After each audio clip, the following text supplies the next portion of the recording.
I am joined here today with Richard Smothers. Hey, Richard. How you doing, man?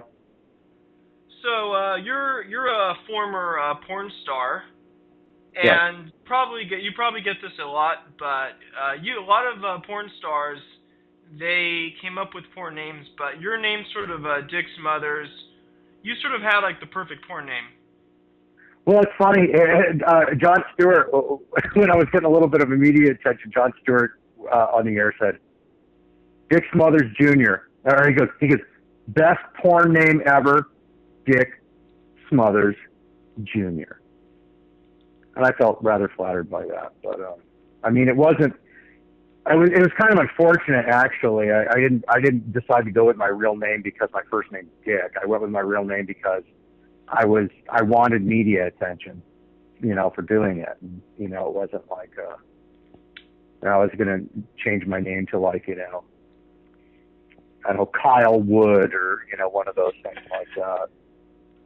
But I wasn't, my primary motive was to actually, was try to capitalize on the association with my father. So, because I knew, I knew I could. So it was kind of like, I wasn't just like, oh, I think I'll be in porn. That seems like a good job. It's like, if that's all that it was, I wouldn't have done it. I guess that's pretty crass. That's kind of an impure motivation, but That wasn't your main dream in life, is to be a porn star since you were a kid. No. When I was real little, I wanted to be a paleontologist because I like dinosaurs. Then I wanted to be a marine biologist because I wanted to discover a sea monster. And then when I started playing music when I was 14, then I wanted to be a rock musician. And that's pretty much what I tried to do from then until, economic reality set in around the age of, 30. And it wasn't like I stopped playing music, but I was no longer, counting on it. I wasn't one of these guys that was like, I can't work a real job because I have to put everything into my music. It's like, I got to eat. So, if it happens, it happens. But, I don't have anyone taking care of me and or subsidizing me. And I wasn't going to go the route of, finding a girlfriend that would take care of me, who I could keep bullshitting and, who would, support me because she's stupid enough to be convinced that her boyfriend's definitely going to wind up being a rock star. So you're saying that, even though your dad was rich, he didn't necessarily give you all this money. Well, the thing was, he was rich for a time, but he didn't. He was kind of more like a guy. He didn't take that and then say, all right, I'm going to take this money now and make it work for me and things like that, or I'm going to go. He was more like he just, and he told me this. He says, when it was happening, it just seemed like it was going to keep rolling in forever, So he really didn't. He didn't think like that. You'll see some guys that when the money comes in, they start investing it. They buy businesses or start businesses, or they get involved in other ancillary activities in the entertainment business, like producing, things like that, being involved in other aspects of it that can make money for them if they are no longer a hot commodity. You know what I mean? But my father really didn't think like that. And they had attained a high enough altitude when they were big so that they were able to glide for quite some time. So he wasn't really interested. It was kind of like he had his gig, but outside of it, he wasn't like he wasn't an actor, really. He did some acting gigs, but he wasn't into acting. He didn't, pursue being an actor. They were a musical comedy act, but he wasn't a musician in that sense, and that, he wanted to make albums or, have a solo career or anything like that either. So he was rich for a time by most people's standards, sure. But, it didn't, not forever.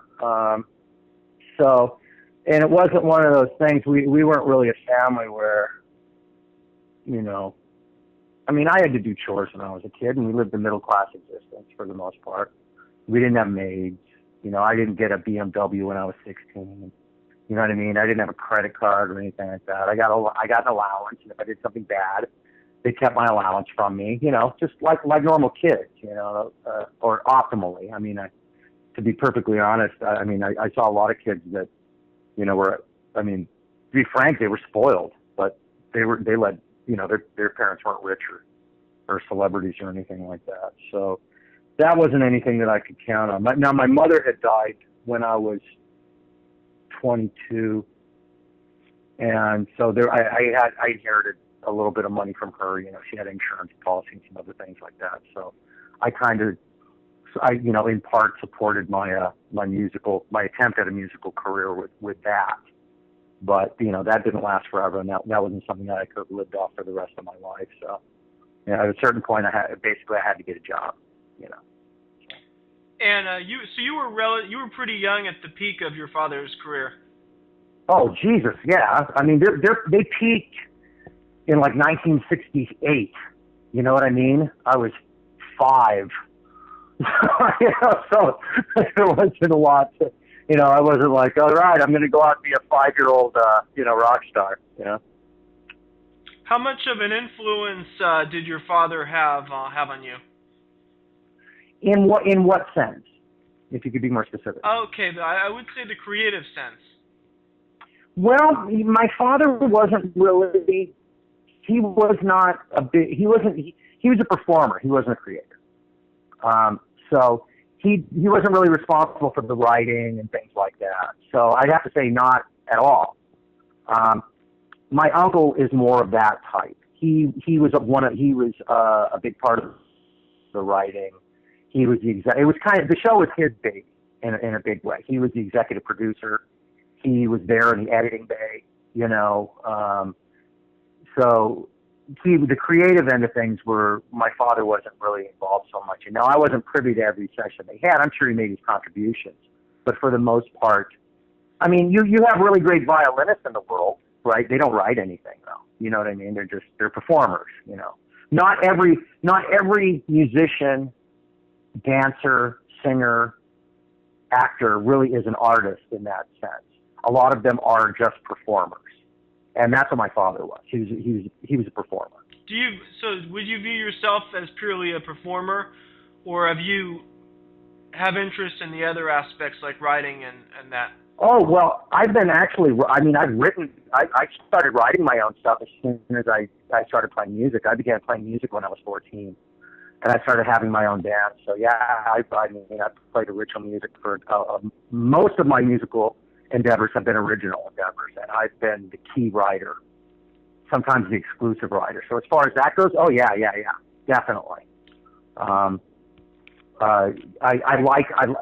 like performing, and I like being able to. I like to have I like to be able to perform what I create. You know what I mean? Kind of like an actor, you know, starring in a movie that he wrote and got to direct as well. You know what I mean?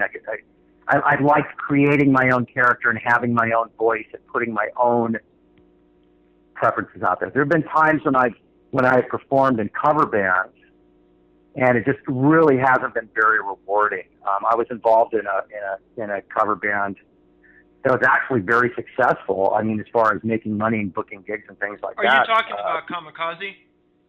No, Kamikaze was original from the get-go. Kamikaze was never a cover band, ever. I mean, when I first started off, we played the odd cover or two, but as soon as we had enough original songs, we never played another cover. So that was never like a top 40 band or anything like that. I mean, we always played. Kamikaze was always an original band. I was in a cover band when I was like 18 and went out on the road, and we got booked through these Best Western hotels that were owned by a corporation through the Southwest, and you know, and those were like 2 weeks at each place, 6 nights a week, 5 sets a night, playing covers. And I was in a cover band. The first cover band I was in, I played bass and sang. Did some of the lead vocals and played bass. And then this band that I was in a few years ago, was actually a franchised 80s tribute band that I did vocals in it. But I didn't like the work environment at all. The thing is the attitude from the company that created the franchises and booked them and stuff like that, I just felt was very, I didn't like it. It was a corporate mentality. You're an employee, you're going to go here, you're going to do what we tell you to do, you can be replaced. And I was like, and I got to a point, I mean, I did the job great, but it's like when you couple that with something that you're not totally into, it's like, what's the reward? Wow, I can make a living at it, but I can make a living working a regular job, and I don't have to work nights and weekends, and I get health insurance, and I don't have, I have somebody go, good job, thanks for helping me make money, rather than acting like they're doing me a favor. So finally, after a while of them telling me, you can be replaced, well, then fuck you, replace me. Good luck with that. Let me equate this to my time in porn. If you have to do something, there's something that you used to like, but then suddenly becomes an obligation and a job, you don't like it so much anymore. You know what I mean? And it kind of turns you off to it. It's like, if I'm going to just make a living, then I want to do something that I can rely on. That I can just show up for work in the morning, go home at night, and know that I'm going to make, X amount. The thing is with singing, Jesus, if you're sick, you don't get a sick day. You got to go out on that stage, and you're not going to be as good as you can be. And especially when if you're doing a bunch of songs, if you're doing songs you don't like, things like that, and then you got to do them 4 nights a week. It's just like, try having to listen to a song, perform a song you don't like over and over and over and over again. There are some guys, I guess, that are so, let's call a spade, insecure, narcissistic, that all they care about is being in front of people and getting attention. That's not what it's about for me. I want to be getting attention for doing something that I like, and that I feel confident in. Is there a particular song you really disliked you had to do over and over and over again? Oh, Jesus, fucking Karma Chameleon. Huh. There were a bunch of them. I had to do fucking Oh Mickey. I mean, there were a lot of songs I didn't like. And then, and then you just wait, and then you look at the set list, and you'd be like, okay, all right, here comes, and then there's a song you really like.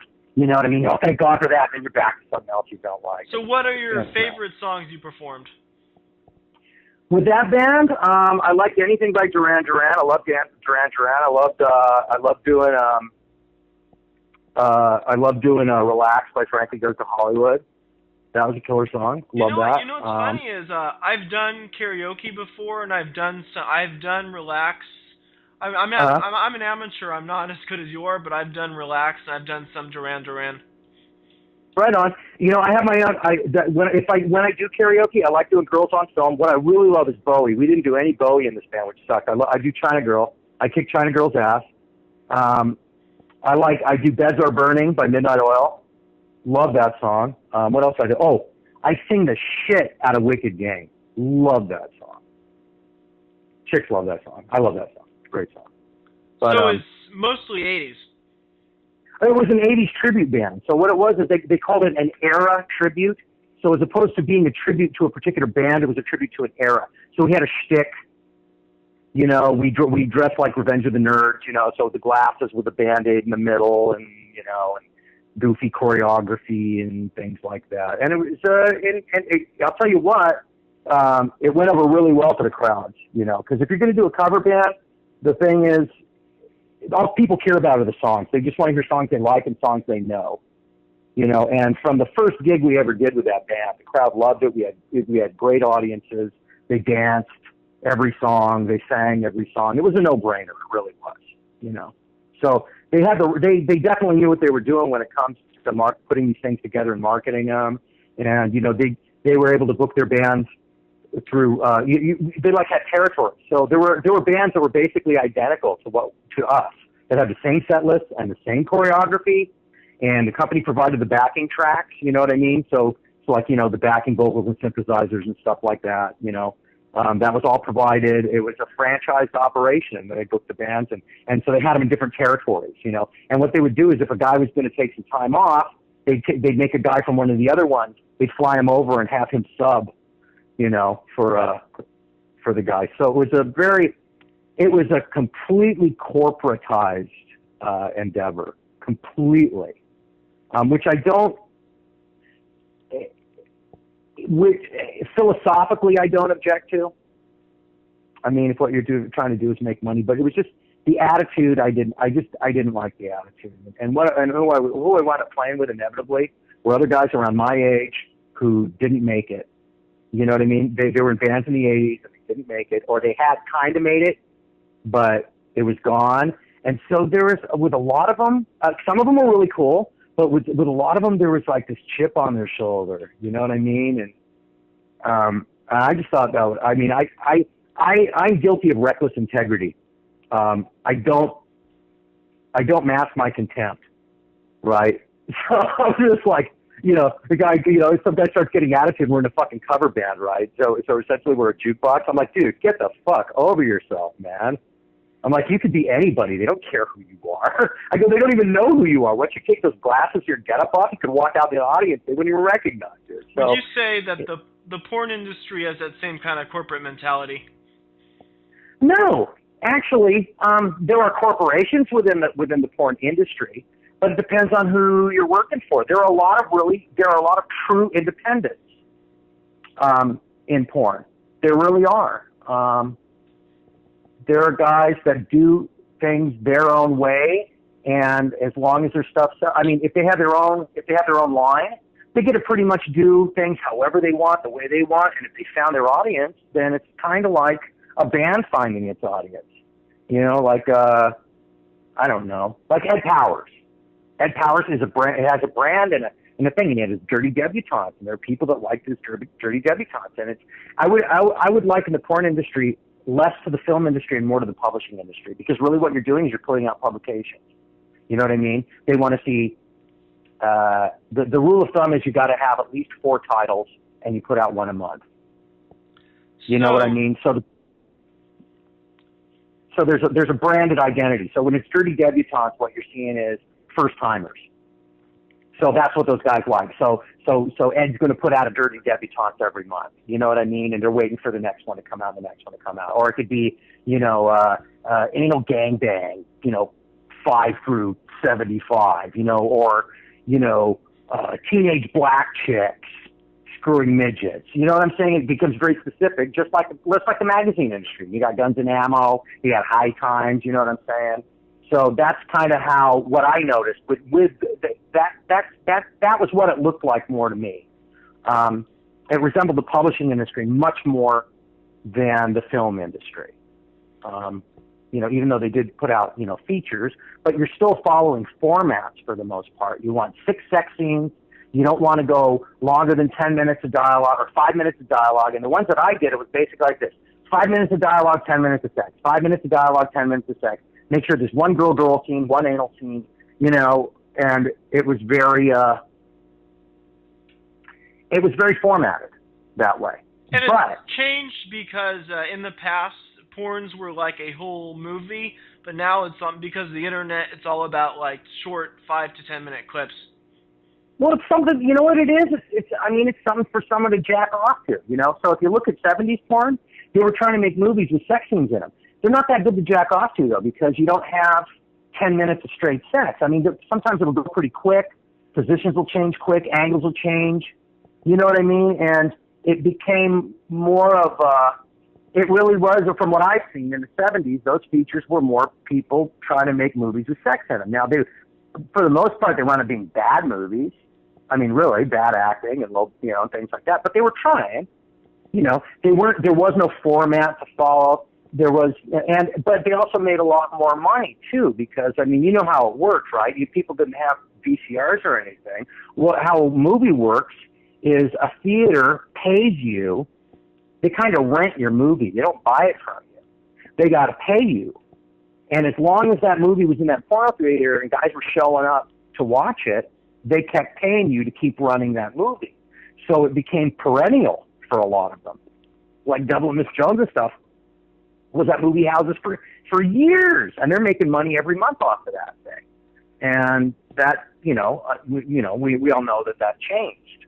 So, I mean, it's and there were good things about it, and there were bad things about it. Obviously, I mean, if you want to jack off the porn, do you really want to drive downtown and go to a theater? And the movie starts at 7, and you got to put a trench coat over your lap and shit like that. I mean, old enough to remember? Are you old enough to remember going to those places? No, I wasn't. I never went to any of those places. They were still around when I was old enough, but it had already been, porn had already been coming out on video for a while when I was that old enough. So I was like, I don't really want to do that. I mean, maybe, I would have thought about maybe it might be kind of fun to go with a girl and have her suck my dick while we're watching a porno. But even then, I mean, it's kind of, I'm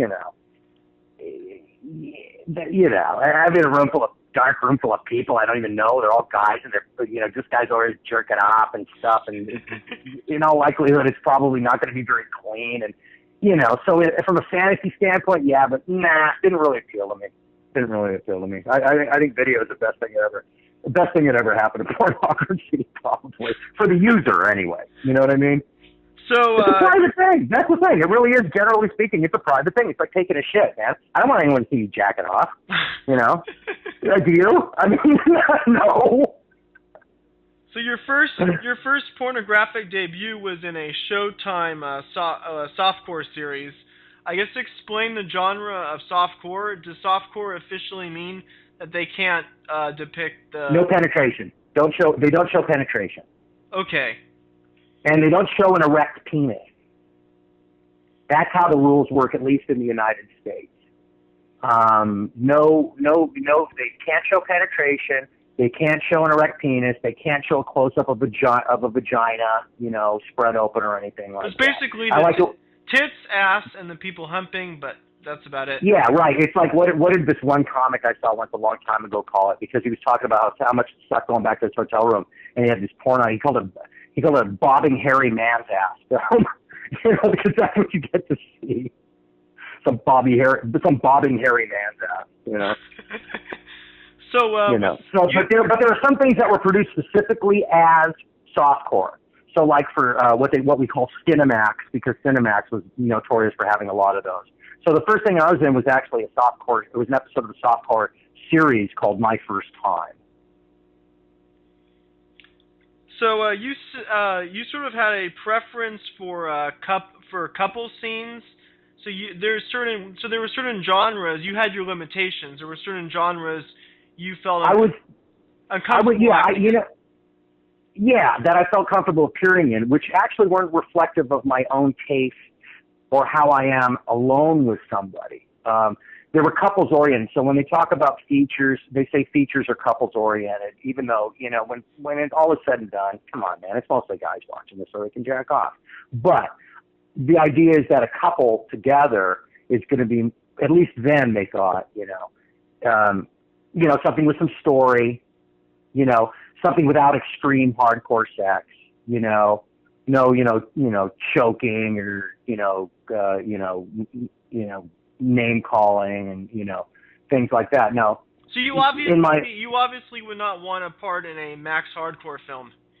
Oh, no, even in my personal life, that's not my fucking thing. Jesus, is that? Yeah, I that's not my thing. I don't think guys like him hurt the industry, and they cater to a very dark side of human nature, I believe. There's one on one hand, everybody talks about freedom and consenting adults and this and that and the other thing, and as a matter of principle, yes. But let's talk about practice, though. Really, I don't think it's a positive thing. And the problem is now we have, because of porn being so accessible, you have kids who are growing up, and that's their introduction to sex. You know what I'm saying? So how much of a consenting adult are you? How much have you formulated a natural, this is just who I am, set of behaviors and mores when from the time you were 10, you started watching Max Hardcore? You know what I'm saying? I can fuck a kid up. I don't care what anybody says. That's not Should that that kind of I stuff be illegal? well, you know, a lot of them really try to walk the line. You know, they really walk the line with what's considered legal on film. The bottom line is, if you can prove that the girl consented, then it's the letter of the law, and that's really what they try to follow. So I think a lot of girls don't really know totally what they're getting into. I think a lot of these guys will really try to downplay it. Oh, this is just play. It's not for real. We're really not gonna, you know, and all this other thing. And the girl's thinking about the money she's gonna make, you know, or she doesn't want to be the one to say no. A lot of these guys, a lot of men can be very manipulative. They can be very passive aggressive. Oh, but you agreed. Oh, what am I going to do? I have to finish this scene today. I spent all this money. Oh, please, you're really doing me a favor. Don't let me down. You know what I mean? That kind of sleazy type of manipulation. Have you talked to the actresses who have been in that kind of stuff? Not personally. But I heard enough stories. I mean, Jesus, you don't even have to be in the industry to hear stories about that. You can read, you know, accounts from all kinds of people, and none of the people that I ever worked with were like that. They were never like that. They were always, the thing was always, you know, be respectful of the girls, respect people's limits, you know, treat them like human beings. There are some very, very good, kind people in the porn industry. They're not all abusive, manipulative people. There are some people that are very gentle, kind human beings and really care about people, you know. And I saw some of these guys, I mean, if someone was hard, you know, went through something bad or was down on their luck or something like that, they'd help them out, you know, not just so that they could use them later on. And I've even, you know, heard some people, you know, a girl would show up and she'd have a hard time and she'd be crying she couldn't do it, and you know, someone took her aside and said, you know, honey, I don't think this is for you. I really don't think this is for you. There are some people that are like that. So you can't paint everybody with the same brush in that industry. As many different personality types as there are in any other walk of life, you have that within the industry as well. You know, it's kind of like Muslims, right? Yeah. If the guys blowing themselves up or getting all the attention. But I know Muslims. I work for Muslims. They're normal people. You know, it's like not everybody who's a Christian, you know, and not everybody who's a Mormon wears magic underwear, right? You know? Yeah, so. People usually associate the industry with the most extreme aspects. Because that's what gets the most attention, right? If it bleeds, it leads. And negative things draw the most attention. But there are other people that they're like family. They really are. A lot of them, they're like family. And you find subgroups within the porn industry and cliques of people who are very much like family. They work together. They appear in each other's stuff. They work, you know, they trust each other. They're supportive of each other. They go to each other's house on Christmas. They go to kids' birthday parties. You know what I'm saying? Just like in any industry, you know. And then there's sleazeballs that like to hang out together too. And, you know, it's just, you know, birds of a feather, right? And yeah, I mean, I was listening to a Howard Stern interview. It was up on YouTube, and he was interviewing a lot of those really extreme guys. So I think Howard Stern is he's kind of contributing to that image by interviewing them. Well, he's always catered to people's most prurient interests. We know that. You know, he's very scatologically fascinated. He himself is not that kind of person, but do you know him? I think I was on his show. I mean, I don't know him personally, but I was on his show once, and I also wound up doing a pilot for Showtime that he was a co-producer of. And I didn't get the gig because of my it was a reality show. It was called Etiquette for Outlaws. It was based off of a book that these two guys had written who had appeared on Howard's show a few times. He really liked it. What they did was these two guys decided to write a book about the do's and don'ts in certain subcultures. And they kind of did a George Plimpton thing. You know what I mean? They went and explored them themselves. Underground Fight Club, the S&M community, this, that. You know what I'm saying? And so they kind of wrote a how-to manual, you know, where to go, what not to do, the etiquette, the protocol, all those things within that. So it came up that Stern, in conjunction with a company called Pilgrim Films, who produced, I think they produced Ghost Hunters, but a reality film production outfit, decided to do they got a development deal with a spec deal with Showtime to do a pilot, and they announced on a radio station down in LA that they were having an open audition for the host. And some guy I knew, well, because I had a car basically, he didn't have a car, but he said, "Yeah, man, I mean, you should go down there and we should audition, man." So I waited in line with everybody else, and he was all jacked up. He's like, "Yeah, man, I'm going to get drunk first. I'm going to be a total badass. That's going to be my whole angle." Like, whatever. And I'm like, good luck with that. And they wound up choosing me. And then I guess once Stern found out who it was, he heartily endorsed it. He thought that I was a great choice for it. So now it didn't get picked up. I mean, unfortunately, as happens a lot in television and the entertainment industry, from between the time that something gets green-lighted for development and the time you hand them the actual finished product, there could be turnover within the company, right? So whoever was responsible and involved in that project is no longer there. So there's no one to fight for it, no one to back it up. The new guys that come in, they want their projects to get done. You know, I always liken it to like when a male lion drives off the alpha of a pride. What does he do? He goes and he kills all his fucking offspring, right? That's what happens in that's what happens in the record industry. That's what happens in television.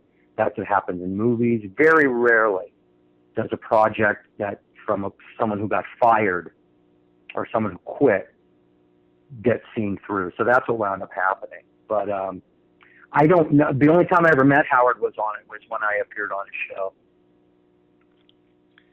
So I didn't. And the thing is with any celebrity or anybody, that's not the real person. That's their persona. That's they're doing their act. So he's different off air.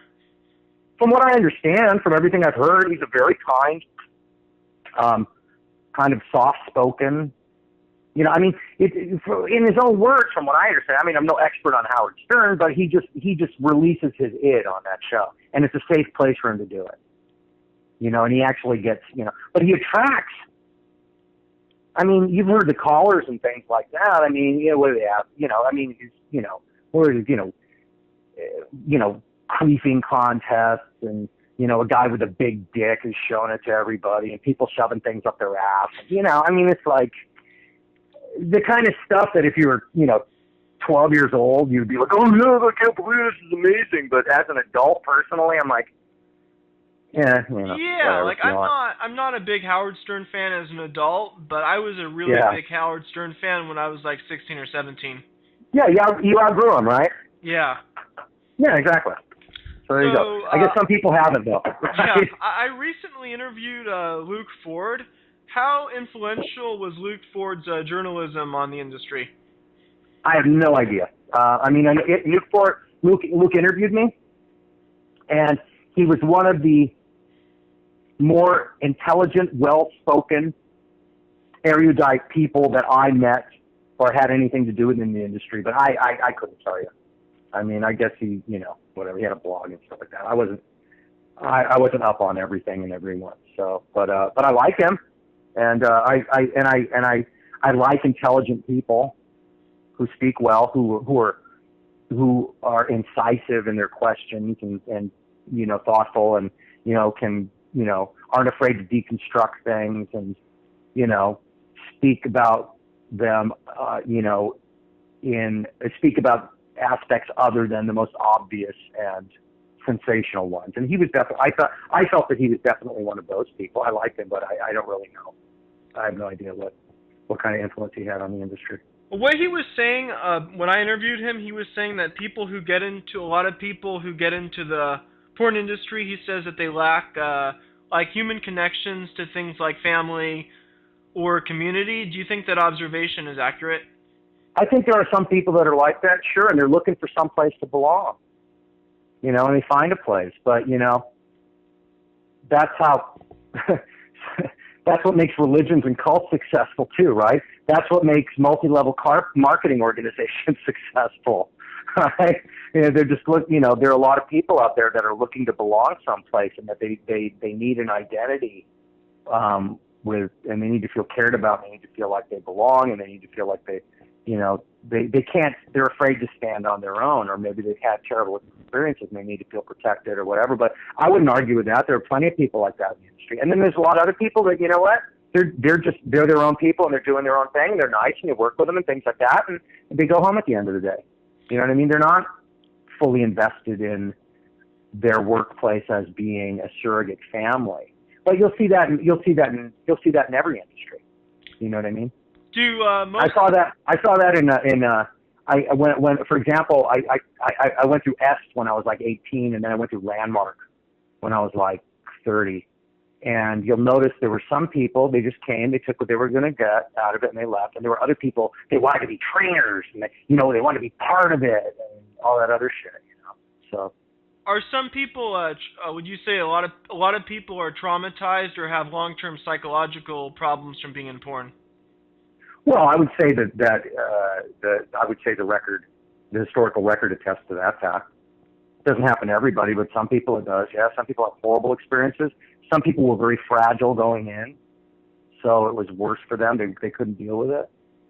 Some people, they lost their shit when they got in there.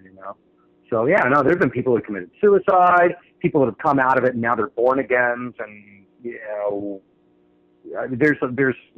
definitely runs the gamut. So I wouldn't argue that point at all. Only an idiot would do that. All you got to do is you can just do a search on Google and you can find, I'm sure, as many stories as you want to read about that. I mean, you got what's the most famous one? Linda Lovelace. Jesus Christ. Have you dated porn actresses, or would that bother you having a girlfriend who's done porn? I dated one. And she got out of it for a little bit, and then she got into it, and she was different. She was really different. She wasn't your typical porn chick, but knowing that your girlfriend got double penetrated earlier that day is a weird thing for I'm sorry, for anybody that still retains some kind of semblance of what we would call normal orientation. Yeah, that wasn't really my thing. So I only did one.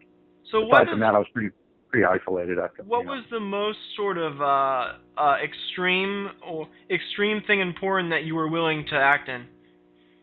Well, there was the most extreme thing that I was ever asked to do, and it didn't work for me. I did a movie for Paul Norman. It was a remake of Devil and Miss Jones. There was a scene where I was supposed to be tied up, and there were two girls, and they were verbally abusing me, and talking about my teeny weeny and all this other fucking shit. And that didn't work for me. I'm not oriented that way. The thing is, number one, naturally I'm a dominant. Sexually I'm dominant, so that doesn't cut it. I can't fake that. I can't get off on that at all. Being, even mock, so it took me out of my zone completely. Do you mean sadomasochism, or just sort of dominant? Well, I guess so. I mean, where does the line come? I wasn't being hurt or anything like that, but I was being humiliated. That, so that wasn't really, that's not my thing. And I don't like being tied up. To me, it's like silly. It's like, if anyone's going to do the tying, it's going to be me. Right? And if anyone's going to wear the blindfold, it's going to be her. So you have done some S&M porn? No, that was it. As far as that one was, that one scene with Paul. So you're actually, would you say, by the standards of the porn industry, you're considered relatively straight-laced? Pretty much, yeah. And the thing was, I wasn't comfortable totally exposing my true sexuality. I wanted to present something, and that was probably part of it. That might have been part of it, too, why I didn't get as much out of it as I could, because it wasn't just me expressing myself sexually. It was more, I wanted to present something that was at least seemed halfway wholesome, because I was out here trying to be acknowledged. I wanted to be acknowledged for it. I wanted to be, I was hoping that I could become something of a male, a good male representative of the industry who got a lot of attention. Not a Ron Jeremy who, is very successful and a great performer and everything like that, but they make fun of him. He's this short, little, roly-poly, hairy Jewish guy. you know, and they nickname him the Hedgehog, and I think that's why people. Do you know him? Have you met him? Yeah, I was in a bunch of movies with him. Yeah. So yeah, you were saying at one point your dream was to be the Orson Welles of porn and to direct and write. Let me explain that. I did an interview with Reuters, and the guy said, "Okay," and he basically told me, "I need some good quotes here. Here, how about this? You want to be the who of porn? Give me a name of I said, I'm like, how about the George Clooney? He's like, nah. I go, how about the Peter O'Toole? Nah. And I go, how about the Orson Welles? Yeah, there you go. All right, there you go. So you sort of wrote it down. You know what I'm saying? So that was cultivated. That wasn't. I mean, I thought maybe I could, because that's how you make money in the industry. You don't make money as just as a performer. How you make money is when you get into directing and owning your own line and things like that. And and I entertained those thoughts, but as I started, being not crazy about the work, what I liked was the acting. It turned out, I'd never acted before, but I was good at it, and I enjoyed it. And what I found was that the sex started seeming like a chore, and the acting I started looking forward to the acting. And it's funny because with a lot of the people in the industry, directors and things like that, they really kind of are frustrated, directors. They want to make movies, So it's kind of like the sex. They're like, whatever. Okay, time to change positions. Let's go to reverse cowgirl. Whatever. You're saying there needs to be more creativity because a lot of the plot lines are not that well written in a lot of cases. Well, the guy that I mostly worked with and who really gave me my chance was a director and writer named Cash Markman, and he was into his movies, and he wrote some good scripts, some genuinely funny, charming, cool scripts. Now he had written for television under his real name, which I won't say, but he had written for some television shows and things like that, and he was into making movies. But this is how he made his living too, though. So there's the realities of it. As much as you're trying to make a good movie, you're making it for somebody else to sell. And if you're an independent director, then this is what they want and this is what they're buying from you. And it's something for guys to jack off to. So you're always going to be hindered by that, and you're also going to be hindered by the available talent. And he loved working with me because I was a good actor, and I was into the acting. And a lot of porn guys, it's like when they have to be in features, they're really not into it. They're not into acting. They're not good at acting. They're not good actors. So they don't put a lot into it, and they don't have a lot to put into it either. So people like that, what I found was I became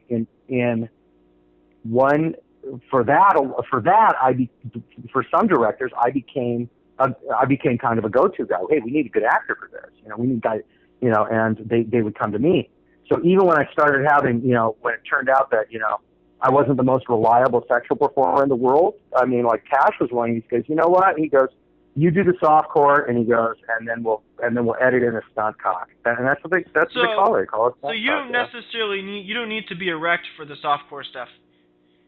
No, you're simulating it. Although there were a couple of times when they wanted me to do softcore, and the girl and I were so turned on that it was hardcore. They just didn't show it. It just happened, and they're like, hey, you know what?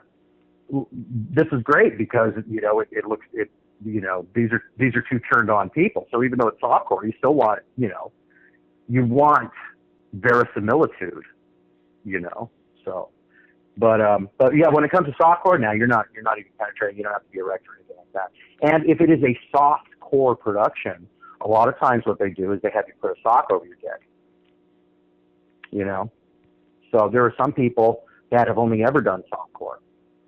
They're like models and things like that. But a lot of those guys that were doing softcore, they liked using people that did hardcore better because they were better at simulating the sex. It seemed much more realistic. I mean, when you got a girl who is used to actually having penetrative sex, she can fake the sex a lot better just because she has more experience doing it, where you get some modelly type, and she's like going, ooh, ah, and it's just like, you're not getting fucked. Who are you trying to kid, right? What are the biggest changes in the industry that have happened since you left?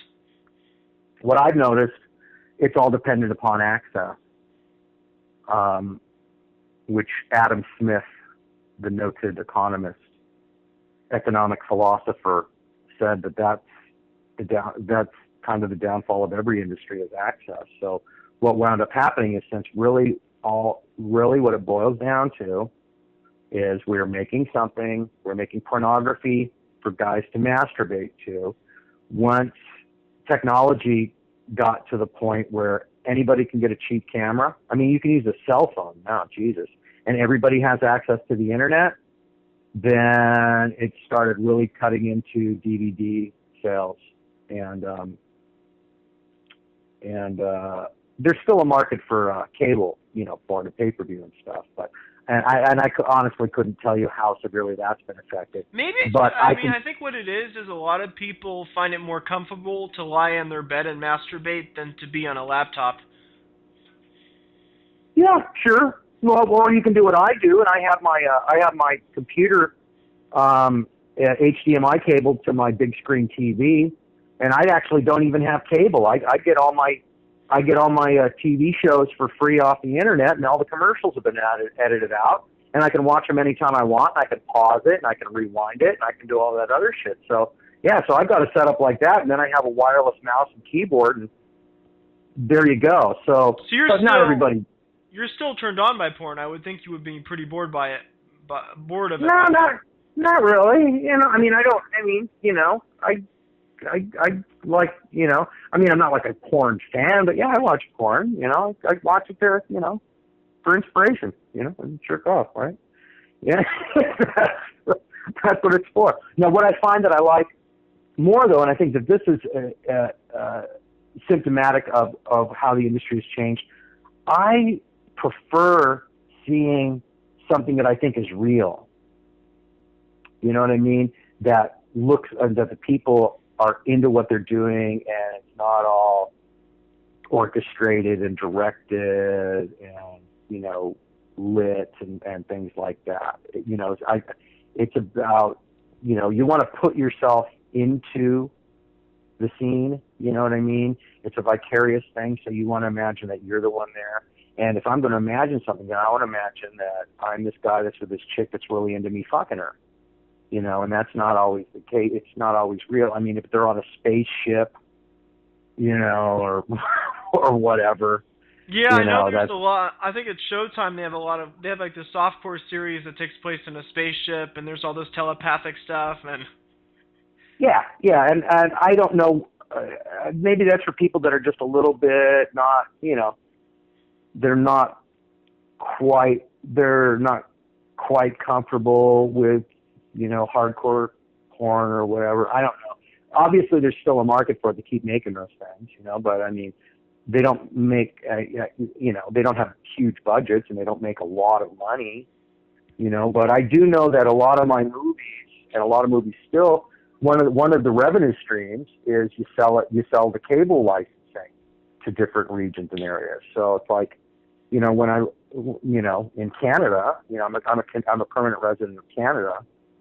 I got recognized a couple of times because people had seen me on cable there, and up there the laws are different. They show penetration on cable porn, and in Canada they just can't show cum shots. Is all. Can they show stuff like that on what about pay-per-view porn? Pay-per-view you can, yeah. They'll show full on edited hardcore, yeah. Because I think the thing is there, it's like, you're specifically saying this is what I want to watch when you make that purchase. So there isn't the opportunity for somebody, to go, I was watching and this came on and I'm just, disgusted by it. But, I think it might be kind of arbitrary. They had all these rules, it's like for U.S. porn, I mean, they the girl's vagina couldn't take up more than a certain percentage of the screen and this and that and the other thing. But, whatever. It's different countries. I mean, shit, I have this one fan, she's Russian. She saw me on cable in Russia late night. And, so that's kind of cool. And I have some fans in Australia. And they thought, oh, Mike, it's so fucking funny. Oh, what's that? Hey, so goddamn funny. They're great people, man. They're a lot of fun. They're like, hey, it was fucking hilarious. Whereas in the U.S., it's like, yeah, man, when you shove that girl's face in the toilet, you know, there's this mean streak in Americans, man. I'm telling you, I'm just. So you would say most of the porn that's really kind of abusive and sadistic, is it from America or some other countries as well?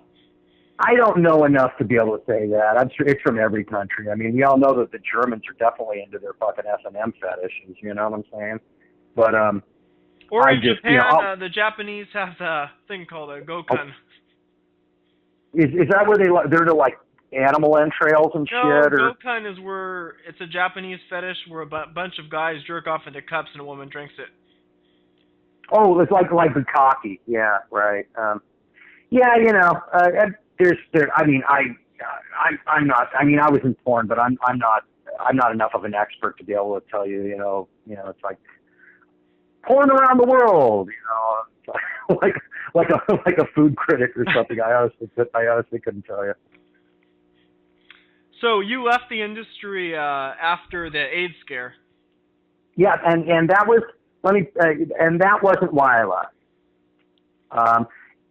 What I would liken it to is like when someone's in a relationship with somebody and they want to get out of it and they're just looking for them to do something that they can express exaggerated outrage over, so they can then say I had an excuse, and it's kind of a chicken shit way. But you know, that way I was kind of able to save face. But the thing was, emotionally it became difficult for me, and I wasn't the most reliable performer. I got to one point where it started, for various reasons. I mean, human sexuality is a very complicated thing. You know what I mean? Even with, you know, Viagra or Cialis, you're not guaranteed an erection. You know, and what I found is that there were times when I would be like just not into it, or I was distracted by something else in my life. You know, oh great, I got to fucking get my car fixed. You know, how am I going to pay? You know, so I'm thinking about that, and I was out of the moment. So are there times when they expect you to like ejaculate like 4 times in a row? Well, they will only expect the guy to do that if the guy can do that, and the guy says he can do that. But nobody ever expected that of me. Generally speaking, they figured your average guy is good for a pop in a day. But I mean, I knew other guys though. They're like, hey man, no problem. I can do 2, 3, whatever. Depends on who you are, But they never demand that of you. Now there may be guys that only hire guys that can do that. Because, I mean, hey, how great is that, right? I can fucking shoot, 3 scenes with the same guy in one day. It's all about economics. It's all about, the guy who can do the job. How, that's all so the AIDS scare, did it have somewhat of an impact on you leaving? No, it was my way out. I wasn't worried about it. I didn't move in those circles where it was really a risk for me. And I'm sure you're aware the industry is regulated by AIM, the Adult Industry Medical Foundation. So we all had to follow their protocols, or we didn't work. You had to have your test. I had to have a test that was no more than that was a negative test from within the last 28 days, and things like that. And the chances of a guy getting AIDS are from heterosexual sex are. They're, to my understanding, medically, I mean, it's just because it has to be introduced directly into the blood. So there are very, very few instances of a man, contracting HIV through unprotected heterosexual. But there are actors who are crossovers. They do gay and straight porn. Well, from what I understand, one of the how at that time, and this is just what I heard, there was a guy who was responsible for infecting the other 2 or 3 other girls, and he had just come back from Brazil, and he was doing tranny porn where he was letting them fuck him in the ass, and it was unprotected. And I guess in Brazil, it's easy to buy a fake test, that says you're negative. There's people that'll do that. It's not as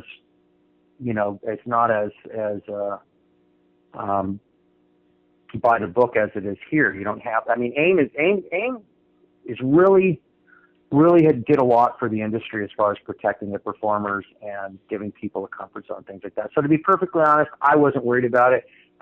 one thing that I was worried about was, great, if everything goes over to condoms, I'm going to be really fucked, because if I had performance problems with unprotected sex, you can just imagine what it is wearing a fucking condom. You know, I only ever did like maybe 4 condom scenes in my whole career. And you know, and I left, knew that, did you leave before that ballot measure passed to require condoms? oh yeah, way before. Yeah, I left way before. I wanted out. I wanted out, and I wanted to do it with my, you know, my masculinity intact, so to speak. So yeah, it was kind of a chicken shit way to do it. It was like, God, how am I going to get out of this? I don't fucking have any age. I'm sorry, I can't do this anymore. It's just not safe. There you go. Thank you. You know, but I got to tell you though, one of the girls that wound up getting AIDS, I kind of went out with. So that was I was a little close to home. This really just adorable little Czech girl. We never wound up screwing, but we went out to dinner a couple times and things like that. And she was just a sweetheart and just absolutely adorable. So that was. So when I heard that, I was kind of like, wow, maybe, you know, that, I don't know, maybe it wasn't such a bad thing. When I had fun. Don't get me wrong. There were some times where it was great. I mean, there were some times where, I mean, the girl and I, you know, who I was going to be performing with, were fucking making out and going down on each other and stuff for 3 hours before we even did our scene. But that was the exception to the rule.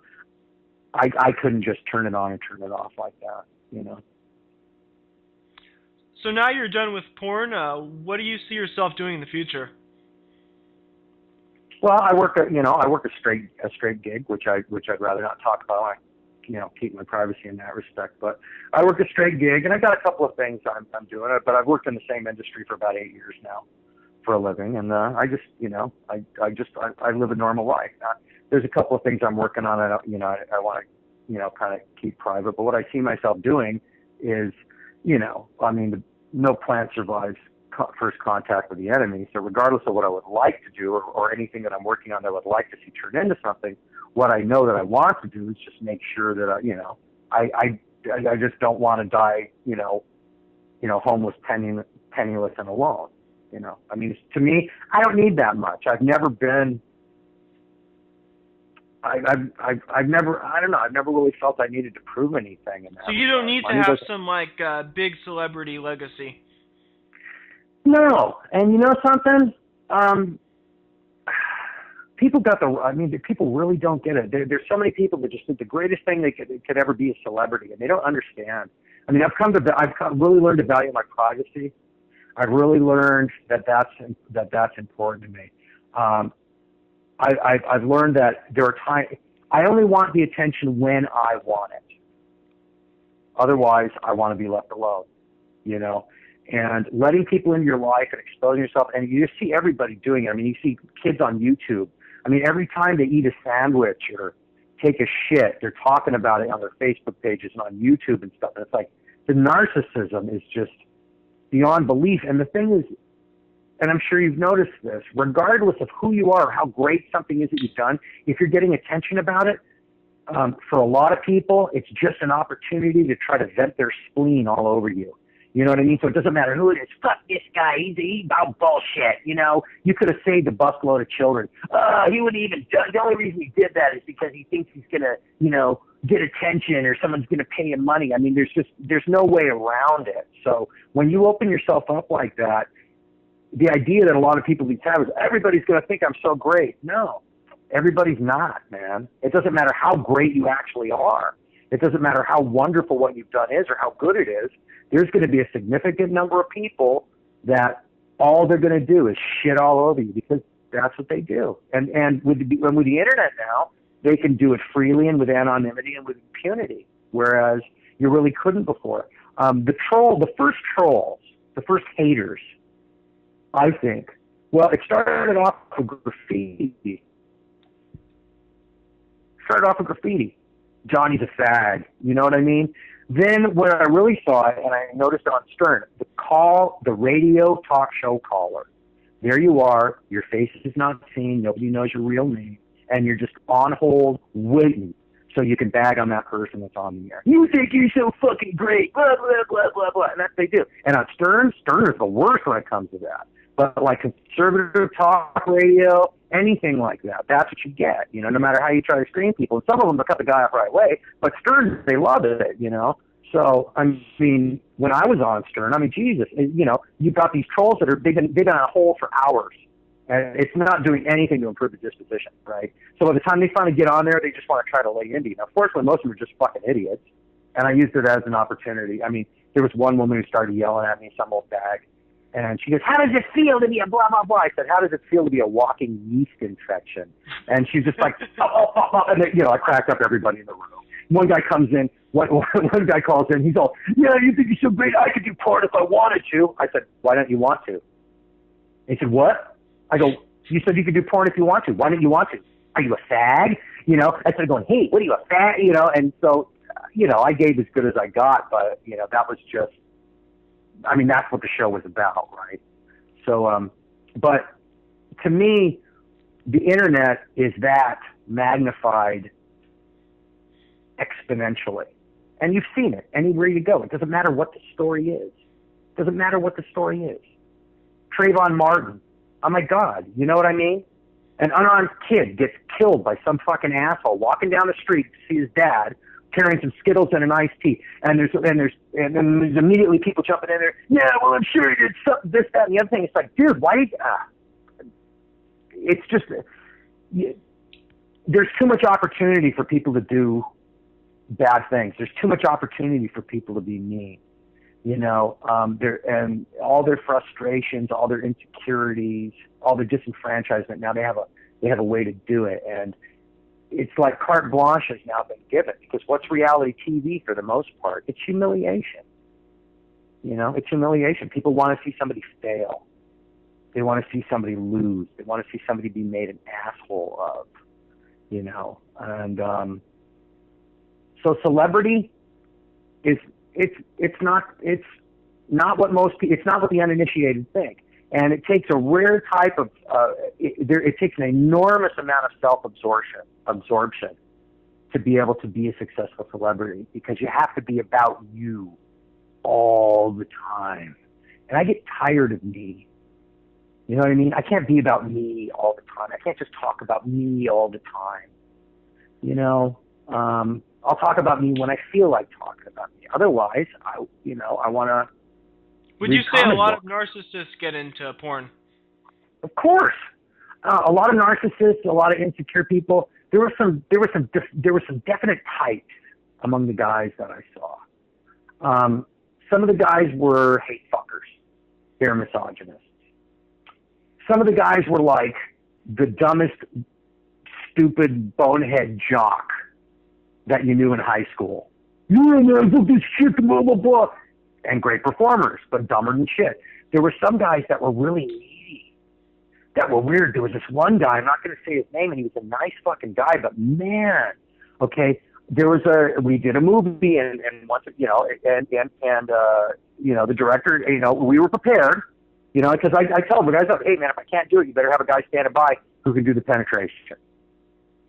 And so there was another guy that was working on the movie, and the director asked the girl, you know, said, okay, how about this guy? And she said, no, I don't want to work with him, because it's up to the girl. It really is. She says, no, she'll tell you who she wants to work with. And this guy was so bummed out. He took it so personally. I remember he was sitting. It was sad. I felt so sorry for him. I walked out in the parking lot where, you know, where the soundstage was, you know, some little light industrial area in the valley. And it's at night, and I look over and I see the light on in a truck, in a pickup truck, and this guy's sitting in there, and he's listening to Robin Trower, Bridge of Sighs, and he's smoking hash out of his pipe, and he's just totally bummed, you know. And so there are some guys that are like that. They're really kind of needy and creepy, and I mean, there was, you know, I mean, not creepy in like he's an asshole or anything, but it was kind of, you know, it was kind of uncomfortable, you know. So, and then there's some guys that were just pro all the way. Yeah, how you doing? When do you want it? Do you want my dick to get hard? Boom, there it's hard. What would you like me to do with it? You want me to pop? There you go. Bam, pop. Do you want me to pop again? You know what I'm saying? And they're just, you know, preternatural in that sense. And then there's some guys that were just real fucking arrogant, macho assholes, like bodybuilder type. used to be a bouncer, rides motorcycles, this, that. There was this one asshole. I was riding, we were going to do a second unit scene someplace, so, they're shooting at the soundstage, and then the director sends me off with a production assistant, a guy running the camera, and another guy, we're going to do a dialogue scene somewhere. And the production assistant and I were in the car as we're driving, and we're both into like Star Trek and science fiction and stuff like that, so we're talking about stuff, We're geeks. Yeah, man, yeah, man, I really want to see it, but yeah, man, I really like Star Wars, this, that, and the other thing. And this one guy's all, oh, man, somebody's shooting me now. Can you guys shut up? I was like, you know what? Fuck you.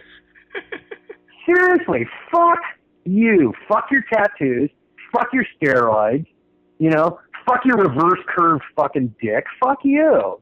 The coolest people I met were just cool people, and there were a lot of those. And I got along great with them. And we were always happy to see each other. We'd take a break. Hey, man, Dick, you want to go on? I got some good weed. Yeah, man. Cool. Let's go, so how you been, man? Or we talk about a movie we saw. Yeah, I want to go see that. Yeah, and just like any other thing. But, yeah, there's some, to be honest, I never met anybody like me that was also performing. I got one really good friend, Tony Tedeschi. He's not in the business anymore. Still a very, very good friend of mine. So you would not, Told if you met someone who was interested in getting in the industry, would you advise against it? No, but I would tell him, I would tell him, you need to manage your expectations. Because until you've tried it, you don't know if you can even do it. Number one. You know what I mean? It's nothing that you can say, I can definitely do that. Guarantee it. For a guy, all a woman needs is an unobstructed orifice, right? That's basically it. Something that, a hole you can shove something in. But a guy, you got to have an erection. And there are no guarantees. Not even pharmaceutically. There are no guarantees. So that what I would tell him is just manage your own expectations, and what do you want out of it? And you're going to find out what you're comfortable with and what you're not comfortable with. And, that's it. I wouldn't try to talk anybody out of it. And now if they had if she had unrealistic expectations, I would try to talk her out about it. Say, honey, you know what? You really don't. I mean, it's going to change everything in your life. It's going to change everything. And it's not like it used to be, because nowadays anything you do potentially can last forever. Forever. It's out there and it could be there forever. 20 fucking years from now, long after you decided this wasn't for you and you're trying to have a normal life and you're trying to be a school teacher. Hello? We've heard that story more than once or twice, right? And then some fucking kid finds a school teacher on a fucking porn site, and then he fucking emails the link to all his friends, and suddenly you got all these fucking 8th graders, they're like, yeah, teacher, she fucking sucking a guy's dick. You know what I mean? So you gotta bear that in mind. You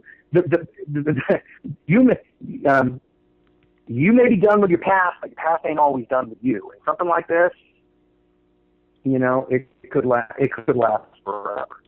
So that would be the caveat I offer. I'd like to thank Dick Smothers for being on the show. I would like to thank Robert Stark for being interested enough in me to call me and interview me. That's all we have for today's show, so take care, and we'll be back with you next time.